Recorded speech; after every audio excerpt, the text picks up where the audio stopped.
Hey everyone, so this is Randy Kim from the Banh Mi Chronicles podcast. So today I've been joined by Katrina Pham, who is the journalist for Borderless Magazine. And so to give a background of who she is, Katrina is a multimedia journalist whose focus is on race and social justice reporting. Most recently, she worked for the Yappy as a staff writer and newsletter contributor. There, she reported on solutions for inaccessible mental health care for Southeast Asian American refugees, among other topics relating to Asian Americans and Pacific Islanders.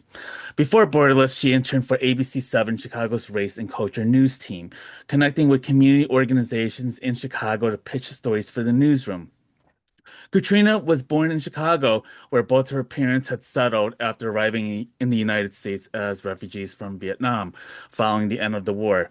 These experiences inform Katrina's work, and she cares deeply about social justice issues. So, about Borderless Magazine, its mission is reimagining immigration journalism for a more just and equitable future. And as a nonprofit and nonpartisan news outlet, they report and publish stories in both English and Spanish. They mentor emerging journalists in their Pathways program, and they give journalists from other news outlets the tools they need to report on immigration issues fairly and accurately through their immigration reporting lab. And Borderless was named the future of journalism in the 2024 National Next Challenge. So welcome, Katrina. I really am so glad to finally have you on. I know that the work that you've been doing and what you and your colleagues have been doing with Bordeaux has been very thankless, but also very essential in this very unpredictable, changing landscape. Yeah, thank you so much for having us on, Randy, and for continually spotlighting local journalists who know the community well and are invested in being there even when the breaking news stops. Yeah. And so I know that several months ago there was Operation Midway where ICE and CBP agents were swarming all over Chicagoland area. There was a lot of confusion as to what information is being issued from traditional media outlets and the lack of urgent coverage. And I look at Block Club Chicago, Borderless, and Unraveled among those few that were dedicated to covering the ICE raids and its impact on community members alike. And I remembered I was doing a number of emergency episodes talking with community leaders and community members, and I thought about how important it is to start spreading the news because when I would look at ABC 7 or NBC, there was very few, if any, talking points about or coverage about what was going on with ICE, despite the fact that they were very present. They were doing tear gases, arresting citizens and non-citizens alike. And I am curious, when you look back in this moment, what were the circumstances like for you and your colleague trying to be on the front lines and covering these rapid escalations of ICE-related violence? Yeah, I mean, I think during the fall, Operation Midway Blitz was really unprecedented in the ways that federal agents were using force on Chicago streets, using tear gas, for example, or using rubber bullets when you saw at the Broadview processing facility and also in different neighborhoods throughout Chicago, like from Lakeview to Little Village. Protesters, community organizers, and general people, right, who never may have interacted with immigration before in their lives were being impacted by tear gas being deployed in their neighborhoods. And it was really unpredictable, right, to be able to follow all of these actions by the federal government and by federal agents in DHS in Chicago. But fortunately, with Borderless, our mission is, as you mentioned, to reimagine immigration journalism. And in doing so, we find that our position in the media ecosystem here in Chicago is not to cover breaking news, but to really talk about the aftermath of what's happening after something like that. I feel like there's a lot of breaking news newsrooms, particularly like Block Club Chicago, Unraveled Press, who do a really amazing job of being able to inform people about what's happening in their neighborhoods as it's happening. And on Borderless, we really try to do the follow up about Mhm. that conversation of when, for example, Silverio Villegas Gonzalez was shot and killed in Franklin Park last fall. How did the community change in response to that, like a month after his Mhm. killing? And that's a story that Borderless tries to like fill in the gaps, right? When we talk about, the work we do and we talk about changing immigration journalism. Um, because a lot of times, like with breaking news, for instance, Hmm. it can be hard to know all of the facts of the situation immediately as it's happening, especially when you're communicating with like an agency like DHS, for example, who shares like press releases immediately after that may have like unverified information. For example, like DHS immediately after um, the shooting of Marimar Martinez, it was not fatal, but they released a statement and characterized her as like a domestic terrorist. And that's not something that they've walked back. And it's something that was just like in the immediately after that is something, and especially like even not in Chicago, right? A similar thing happened with Alex Preddy in Minnesota after he was killed by federal agents. And it's hard to trust, right, everything that the administration is saying. Um, and all of the press releases they're sharing because there have been multiple situations, right, where the information they're sharing is inaccurate. So I guess that long story short, or is a long-winded way of saying like breaking news is extremely hard to Hmm. cover in a situation where it can be hard to get information from federal agencies like DHS, like ICE, like CBP. Um, and so Borderless, our mission is really about following up with people, being in communities even when the news passes, right? Especially since we're a newsroom that's focused on immigration, even though you don't see all the tear gas in the streets in the same way you saw in the fall, people are still being detained and still being Hmm. arrested in the Chicagoland area, right? These are things I'm in rapid response chats where people are still talking about ICE sightings and there's still a fear of ICE like in the communities. And obviously like that the level of fear has changed over time, right? But like at Borderless, it's really about continuing to report on communities even when they're out of the, mainstream media, Hmm. you know, their focus and their Hmm. eye. Yeah, which also makes me wonder about um, what community members or communities are still experiencing with ICE, with still ICE raids that are ongoing, even though it has not been in the mainstream conversation necessarily. But I'm curious, what has that been looking like? What do the rapid response community networks have looked like? Because they have been propped up since um really the start of Operation Midway. But how has that evolved since the months after? Like how has rapid response organizing sort of Yes, and changed? how has it looked and how has it adapted to this current landscape too, especially things since things have at least quieted down, but still harm is still happening from ICE and also especially now with the airports and and the reinforcements that are happening. So I'm curious to see how has that evolved from what you've observed. Yeah, I feel like there's a few different important conversations that, I've been hearing between like rapid response organizers and also my colleague Camila Forte. She just did a series called After Operation Midway Blitz, and it was talking to a few organizers about how their work changed, like after Midway Blitz. And so I'll reference some of her reporting too, but some of what I've been seeing and hearing is like, how do we build a system that can sustain itself and continues even after the emergency sort of ends? Hmm. Because in the fall, like this was sort of like an all hands on deck thing, Hmm. right? With rapid response organizers, just like day and night, when you hear a call, respond to the call. But now there's sort of this question, right, of now that there's less federal agents here in Chicago, still here, but Hmm. less, how do you take care of yourself, like as an organizer and your mental health, right? When you experience something like Operation Midway Blitz, where you're being woken up like at random hours, right? Or pulled away from whatever you're doing to try your best to be able to get to a neighbor who might be experiencing like an interaction with law enforcement, right? Or who maybe doesn't know their rights or who is scared and trying to navigate that situation.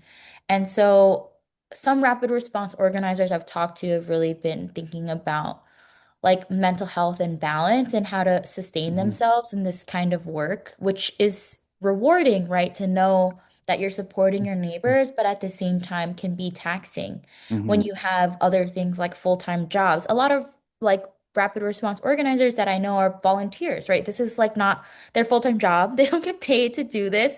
This is Mm-hmm. something that they care about and are passionate about and continue to do it. And then on top of that, right, like how do you build something that lasts beyond like, the Trump administration, for example? Like immigration enforcement in the United States is not new. ICE is not a new agency. Um, and like rapid response, some people that I've talked to have been wondering, what it can look like or what it will look like after the Trump administration, right? Like because ICE well, there's been some calls to like abolish ICE and things like that, but like realistically, like a change like that to the agency might not be happening like underneath the Trump administration. But like some organizers that I've talked to are thinking about, okay, how do we build something that lasts, right? That can continue to support people. And then how do we advocate for a change in the system that like that changes the conditions that create the need for rapid response organizers in the first place. I hope that answers the question. There's Oh yeah, it a does. It lot of does. different things. Yes. Okay. Yeah, and I'm also like, since the Chicago raids have changed the way you're covering your news, what what methods, what approaches are you now um starting to put in practice, especially with this unpredictable nature? Because I know that since you are not breaking news necessarily, but do you work with other community journalists, other community members? What is the relationship like, and what does it mean to have to like make these important pivots now to better position yourself to make sure that you're getting the full facts and the resources and that communities are more informed of what is going on in the ground? Yeah, I think actually interestingly enough, I think with Borderless, we're positioned to be able to meet this moment because a lot of the things that we're doing in the current moment, maybe at like a larger scale, are things that we already sort of had in practice even before, like the Trump administration, even before Operation Midway Blitz. Like, for example, we have like our policies surrounding anonymity. Hmm. And using pseudonyms, for example, to protect people who may be vulnerable because of their immigration status. Um, and even before Trump was elected for his second term, like I had been reporting stories where people had different like struggles with the immigration system, and we were able to use like our practices of like ethical reporting with immigrants to offer things like anonymity or pseudonyms. And now we're doing that on an even like larger scale, right? Because there are more people now than before perhaps who are afraid, right, to share their name and their photo or their Hmm. face on the internet, especially people who are from vulnerable backgrounds, like people without legal status or people whose legal statuses are being challenged in court, right? People with TPS, you might have had legal status, but now it's being repealed and that's changing. And I know a recent example, a colleague of mine, she reported on a story about a man or he's like 18, I think, so like a young adult whose father was deported and signed a voluntary departure form. And we had been very careful about using his full name because he's like a young person. His father, which is the breadwinner for his family, you know, is no longer in the country and was deported. And then the mom had previously passed away. And so he was the sole caretaker left for his two younger siblings. And so we have always been very mindful of like, it is important to tell immigrant stories, but it's also important to tell the story in a way that protects them as well. And we had chosen not to publish his last name because he had asked us not to. And I Hmm. know another outlet, and I don't want to name them and I don't want to like throw shade, but I think it's just like an example, right, of like how we need to be extremely mindful of these things. They had published his last name, and then he shared that he had been receiving like threats and like, just harmful messages. And I think that's because like his, entire information was, put out there. And at the end of the day, right, there's only so much you can do to protect people, especially when so much information is online. Like if people really wanted, they can like research and search up and like all of that stuff.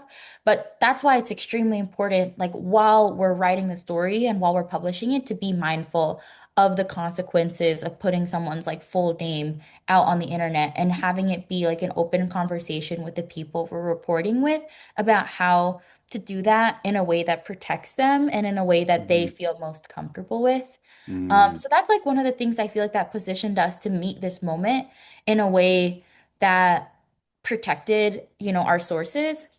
But I do think there are ways that our newsroom and other newsrooms have had to like adapt and change. And I think that that's like through collaboration because we're a small team, like we're nine full-time staff and, um, I'm a reporter, and then we have another reporter on our team, and we have a photojournalist and a part-time reporter, right? But that's much smaller than a lot of these like big newsrooms. And so I think a lot of the last 6 months has really showed us the importance of collaborating with other people, right? And other journalists, because we're all working together for the same mission of sharing information, right? And empowering people to be civically engaged in like a democratic society. And I think that like some other outlets, for example, who are really spearheading that partnership were like Cicero Independiente, Invisible Institute, and they were reaching out to other news outlets and really asking like, how can we work together in this moment? And Mhm. there was like a story that was published about documenting the uses of force and uses of tear gas like in different neighborhoods. That was a collaborative effort between like those newsrooms. And I think that's like an example of how Borderless and so many other newsrooms have had to like reshape to meet the moment by working together and like sharing information, co-reporting stories. Because at the end of the day, like we're all Mhm. working toward the same mission. So yeah, some things Mhm. like sort of were the same from before and after, Mhm. this time, and some things have, we've had to evolve like other Mhm. newsrooms Yeah. in that way. Yeah, thank you so much. And on the topic of safety, what does digital safety or physical safety look like for you and other local journalists? Because, we see the rapid surveillance of people's social media, of what you're putting in, and what we saw with TikTok more recently. I'm curious about what it means to have to navigate like critical information that you're holding, and also obviously you shared about your about the people you're interviewing. But what does it mean for your collective safety in all of this? Like our safety as journalists. Yes, safety as journalists and also with other colleagues in this work. Yeah, I mean, I think that journalists are facing challenges that are make it extremely difficult, right, to do the work that we care about. Like you look at Broadview, the ice processing facility, and the abuses that were happening there in the fall with use of force and how journalists were being tear gas or pepper sprayed or shot with pepper bullets. And my colleague, Camila Forte, the photojournalist I was telling you about, she was at Broadview like week after week and seeing these things happening. And we had to like prepare for these things by doing more safety trainings in the newsroom and buying things like gas masks, right? Mhm. To be ready for if or when federal agents used gas on us like indiscriminately, right? Even though we're journalists. And not that, any individual should be tear gas, but journalists also have like additional protections um, to do our job, right? And to tell stories under the First Amendment and freedom of speech. And this is, something that we've had to think about more about how, just wearing a press badge or saying you're press doesn't automatically Hmm. protect you from Yeah. like anything that, federal Yeah. agents may be doing. And you see that with like the Gaza. Chicago and Chicago Headline Club case against the Department of Homeland Security, right? And this was a case that was litigated in court about, what was happening in Broadview and showed evidence of like these use of force against journalists and protesters and clergy. And I think there's another layer of that too, to where like when you are reporting on something and you're part of the community, right, that you're reporting on, there's like a unique set of issues, right, that you might face, that I face, like as a woman, as a person of color, reporting on immigration Whereas someone who is not a person of color or a man, like a white man, wouldn't have the same like safety considerations, right? Because we're not perceived or seen the same way because of like our outward facing identities. And that's something that I'm constantly thinking about, like when I'm out in the field, like not only like what privileges am I granted because I'm Asian and not like Latino, for example, and because I look that way, but also like how that could still impact like the way that people see me, like as a journalist, right? Or respect like, my I don't know, like my access, right, to certain spaces.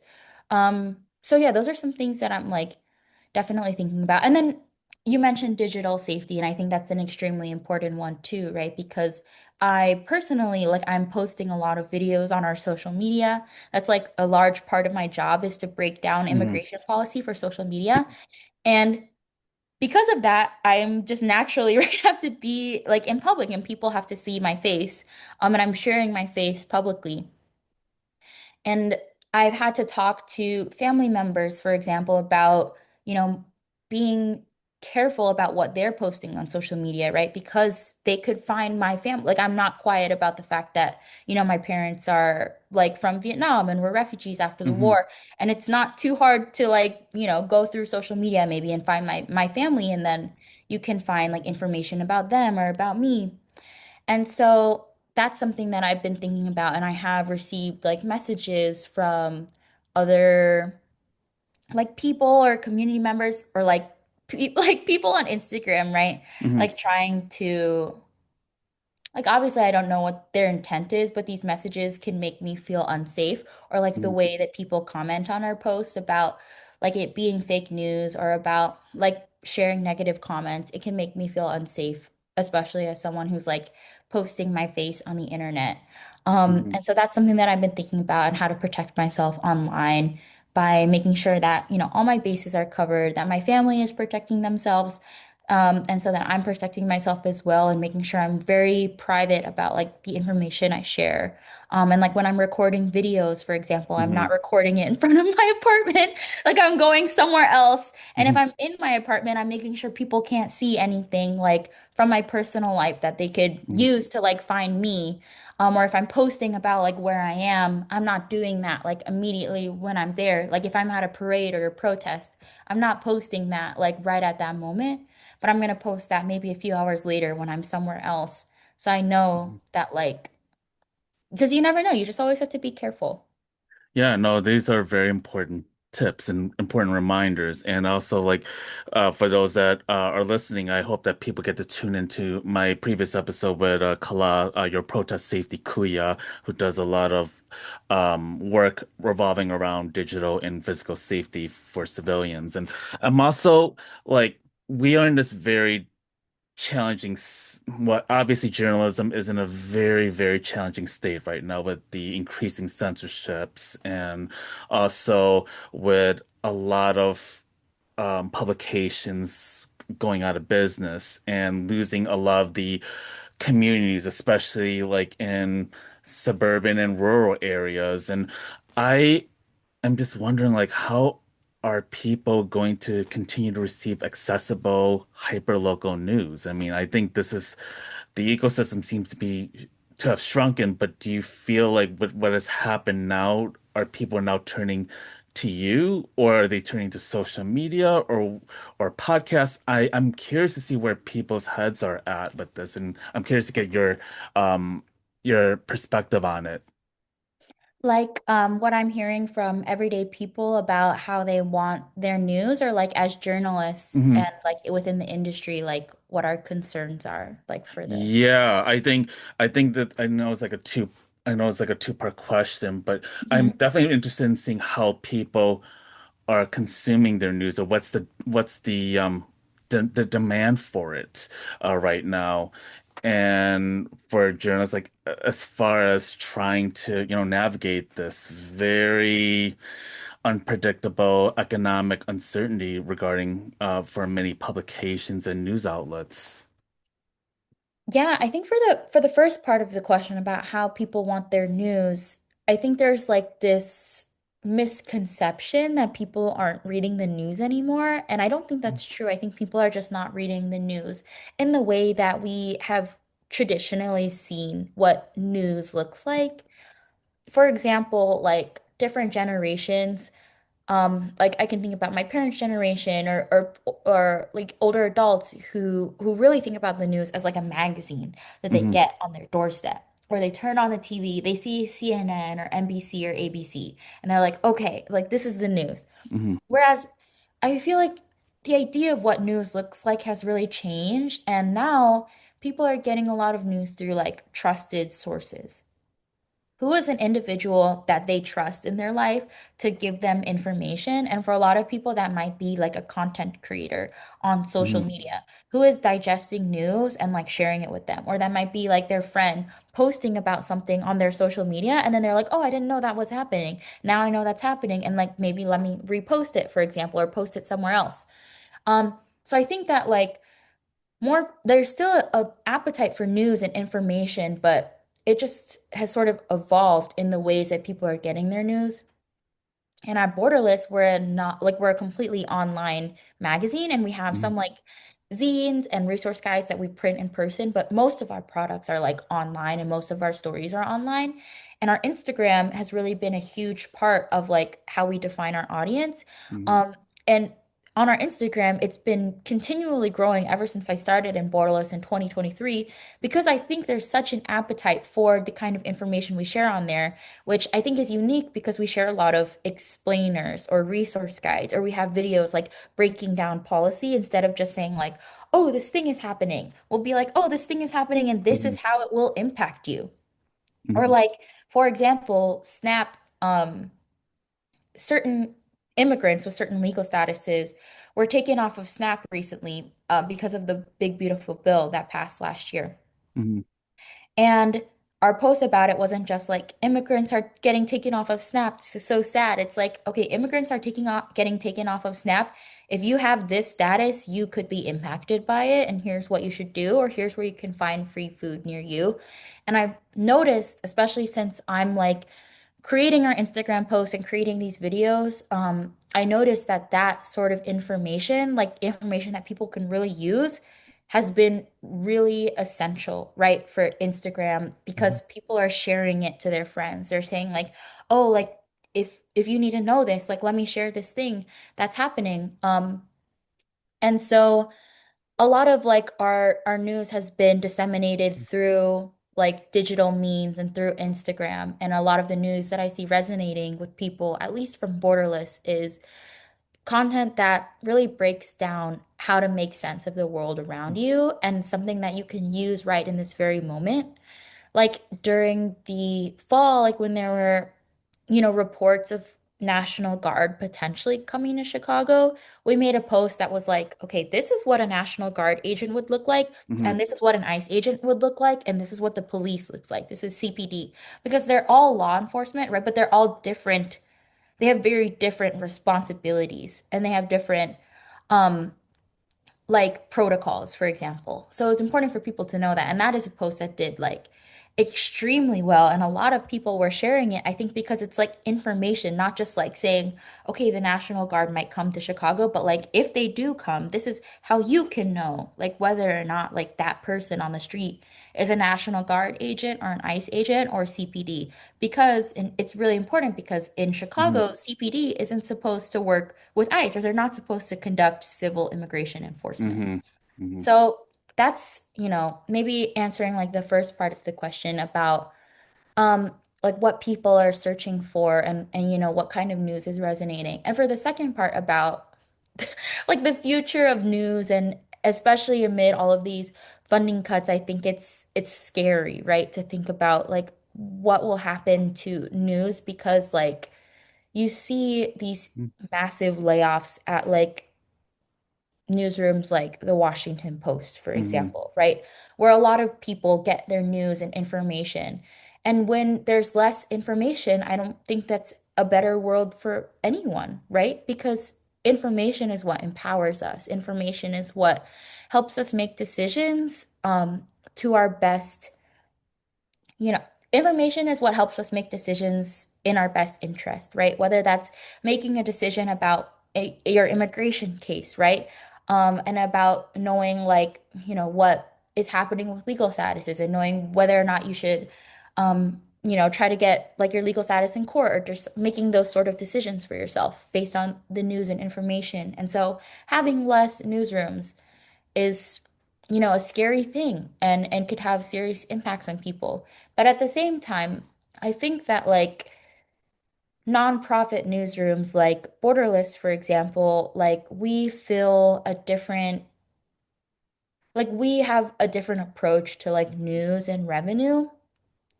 And over the last few years, while many newsrooms have been like shrinking, we've been growing in revenue and growing in our team. And I think it's because we have a clear like mission and, for-profit legacy newsrooms, I think not only like have a struggle of being like bought out by like corporate interests perhaps or like like I don't know, Jeff Bezos buying the Washington Post and then everyone gets laid off.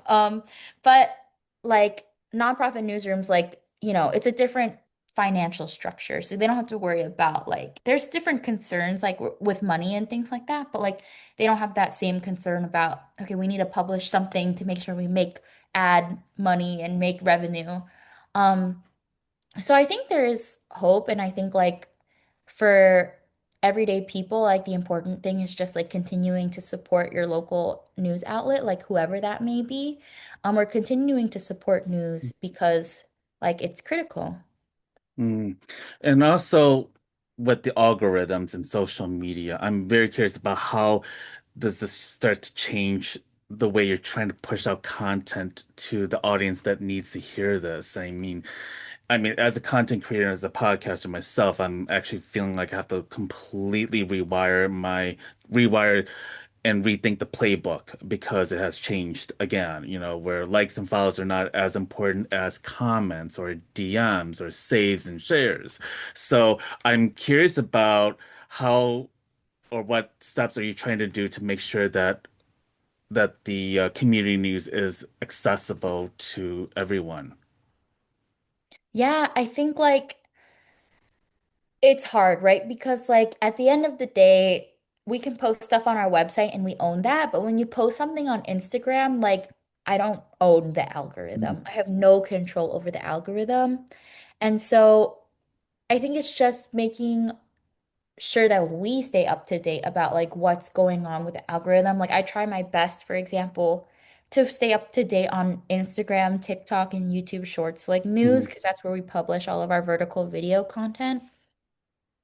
And then making sure our information is like interesting because I think that like to break through the noise, you have to tell your story in an interesting way.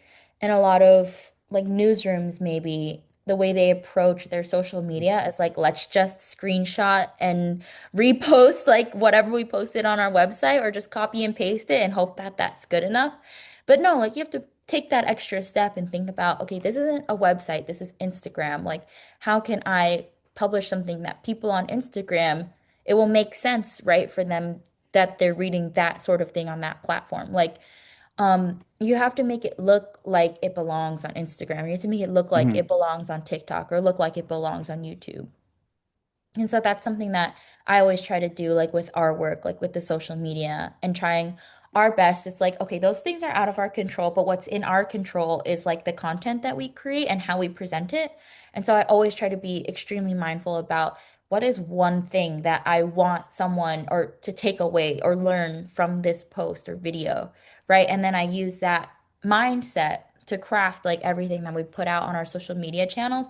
So hopefully whoever sees something like they can learn something from it. Or I see like the social media platforms as a storytelling device, right? Mhm. Like in the same way a magazine is a storytelling device, or like a YouTube video, or like broadcast on TV, like social media, an Mhm. Instagram post or a TikTok is a storytelling device. You're telling a story and you're sharing information, and that's what's in our control. And so I try to do that to like the best of my ability, to make sure that I'm doing everything in my power to get information in the hands of people who need it. And then at the same time, making sure I'm not just relying on social media and algorithms and that I'm going Mhm. out and touching grass and like telling Mhm. people stories and going on stuff like this, like your podcast and like Mhm. going on people's like owned channels, right? Where you have like control of like what people are like what, you're sharing um and to share information in that way and just like continuing to be creative like that. Yeah. And I know you had, this kind of goes on that same topic, but how do you look to strategize your community outreach and community building? Because, you know, as this starts to get heightened, it is always very important to make sure that the community trusts you as a news organization. But how are you looking to find ways to make sure that that the trust is being built and and working in conjunction with community members and community leaders?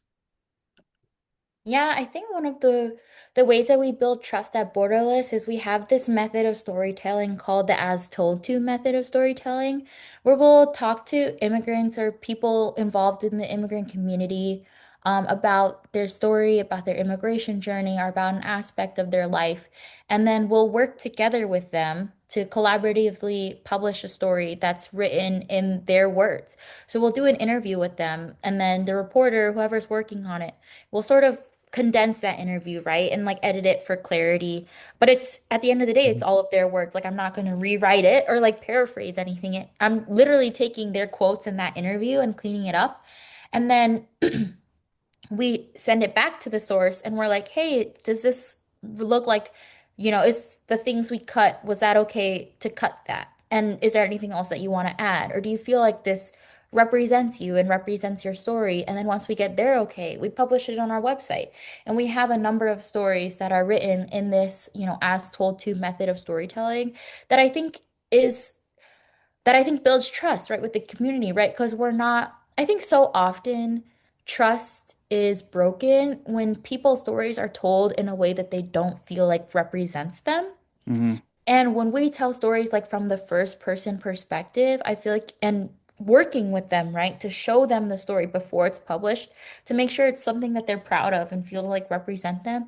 I feel like that's just a way to collaborate with people and make them an active partner in the act of storytelling. Because so often journalism is extractive, right? Mhm. Journalists are talking to people, taking their quotes, and then never talking to them again and just publishing them on the internet. And then Mhm. maybe they'll get an award for it later, maybe they'll get recognized for it. But the person who like had to be vulnerable and share their experience, like, Mhm. they don't really get recognition for that at all. And I Mhm. think at Borderless, like, it's like we're constantly thinking about how can we make people active partners in the work that, is theirs, right? At the end of the day, because it's their story. It's not my story. Like my name is on it, Mhm. my byline is on it, but I would have nothing to say if these people didn't talk to me in the first place. And I Mhm. think recentering, right, on the individuals that we're speaking to and making sure, reminding ourselves that this is about, their stories, not us, I think is essential and for building trust, making sure that people feel like they're represented, right? And represented in a way that is accurate and fair. Yeah. Yeah, no, thank you for sharing that. And also, are you what are you looking to do with Borderless for this year? Or at least what is Borderless looking to do for in the next coming months? Also and also which will also lead to, well, what does self-care look like for you in this time? Yeah, I mean, with Borderless, I think it's continuing to do what we know works, which is working with people and being extremely thoughtful and ethical about the way we do our reporting and the way that we interact with people, the way that we build relationships, the way that we, constantly ask people like if they're still okay with being in the story, right? Because sometimes like your immigration status or your comfort might change over time. And, consent to be in the story is not just right when we interview you. It's a ongoing process. And if someone later on tells us like before we're publishing the story, like, hey, actually, I was sitting on it after we did our interview and I don't feel comfortable with what I said, like I don't want to be in the story. Is that okay? Of course that's okay. And making sure that's an ongoing conversation and process. So continuing to use like the strategies that we know work and um like the ethics that we know work. And I think with the self-care aspect, I think that's extremely important, especially like Hmm. being like an immigrant or person of color. Like I'm was born in the US. I was born in Chicago, Hmm. right? But like seeing family separations, for example, or like being in a position where like my peers and my friends, right, who are not in the immigration world might not ever cross paths with someone who had a family member who was detained or arrested or deported. But that's something that month by month, right? That I'm like interacting with people who are going through extremely like traumatic experiences, right? And it's not like my experience, but I'm listening to them and sharing their stories and it can be a lot, right? To take in. And so I think for me, taking care of myself has really been setting boundaries between like my work and like, outside of work because it can feel so all-encompassing, especially like so much of my work is on social media and like some people like go at the end of the day you can go on social media and sort of brain rot the day away and I do that but also sometimes it can be a lot because people are sharing more news on social media and I've been looking at news all day or I've been looking at graphic imagery all day and then I have to see it more, right? Like when I'm logging off of work, like I don't always get to log off. So like tapping into my hobbies outside of work has been really important and spending time with friends, and setting boundaries and just like reminding myself about like the happy moments too, right? Because it's not just like there's a lot of hard and heartbreaking things that are happening in the Hmm. immigration world right now. But there's a lot of systems that are being built, and there's a lot of like moments of resistance or people like shining through like the pain that they're experiencing or the pain that their community is experiencing. And I never want to like overshadow or undermine the fact that people are going through difficult experiences, but for me, like reminding myself of those moments of hope is extremely important to protecting like my mental health and reminding myself like why this is all worth it and like, seeing the light at the end of the tunnel that there will be a better world like in the future, right? Where immigrants are seen like as humans, right? And are covered by newsrooms as humans and that, we create like a world that is more just and equal for all people, right? Mm. So I really appreciate the work that you and your colleagues have been doing. I mean, Borderless Magazine is a publication that I have a lot of immense respect for, especially since it has helped me to be more informed about what's going on with Chicago, but also specifically with the immigration raids that have been happening. And so it is a very valued work. And I was wondering if you want to share any lasting comments or anything that we might have not talked about, but also where can people find Borderless Magazine? yeah, we're borderlessmag.org. And we also have Instagram, TikTok, and YouTube. So you can find us on all those platforms. And we also have an email newsletter. So we're right in your inbox twice a week, Hmm. sharing information about the immigration world, immigration policy, and about immigrant communities here in Chicago. Um, so yeah, that's like where you can find us. And um, as for last words, I feel like we touched on a lot of like Hmm. topics. These are great questions. So thanks for asking me. And I love talking about all of our work. And I think that like, just reiterating that last piece of what I said is that like let's all continue to find like the joy in the world around us, and the solutions to like challenges that we're facing and really think about how we can continue to grow and challenge ourselves in those ways. To protect ourselves, right? And to protect our mental health and protect our communities. So yeah. And if people feel like overwhelmed by immigration and the news going on in the world, I hope people understand that that's not to feel guilty about that because I feel like almost everyone who is touched by immigration is feeling that way, right? Or people who are involved with the immigration like world, like lawyers, advocates, like even judges, right? Who are in immigration court.